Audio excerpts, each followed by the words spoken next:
આજે આપણે વાત કરીશું સરસ મજાના વિષય ઉપર, એટલે કે વહેમની દવા. આપણો સૌથી મોટો વહેમ એ છે કે હજુ આપણી પાસે ઘણો સમય છે.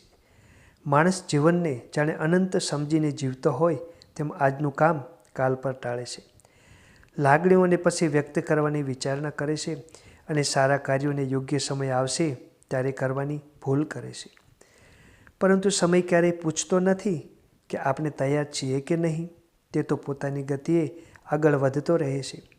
આજનું જીવન એટલું વ્યસ્ત છે કે માણસ પોતાના સ્વપ્નો, સંબંધો અને આત્મિક વિકાસને સતત પાછળ ધકેલી દે છે.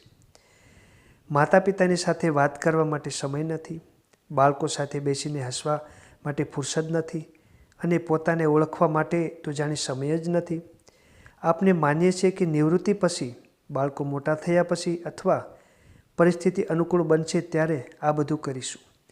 પરંતુ જીવનમાં કોઈ ખાતરી નથી કે એ પછી ક્યારેય આવશે જ.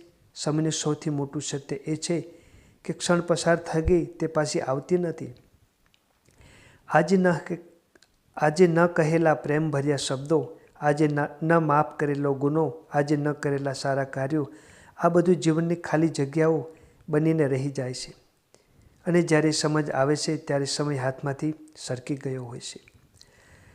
માણસ મૃત્યુથી નથી ડરતો, પરંતુ અધૂરી ઈચ્છાઓ અને અધૂરા સંબંધોનો બોજ તેને અંદરથી તોડી નાખે છે. જો આજે જ જીવનની કિંમત સમજાય તો દરેક ક્ષણ પૂજા બની જાય. આજનો દિવસ સાચો દિવસ, આજની ક્ષણ સાચી ક્ષણ, આ ભાવનાથી જીવન શીખીએ તો જીવન વધુ અર્થસભર બને. આથી સમયને મળેલી ભેટ સમજીને જીવો. જે કહેવું છે તે આજે કહો, જે કરવું છે તે આજે કરો અને જેને પ્રેમ કરવો છે તેને આજે જ હૃદયથી સ્વીકારો. કારણ કે હજુ ઘણો સમય છે. એ વિચાર આપણો સૌથી મોટો વહેમ છે.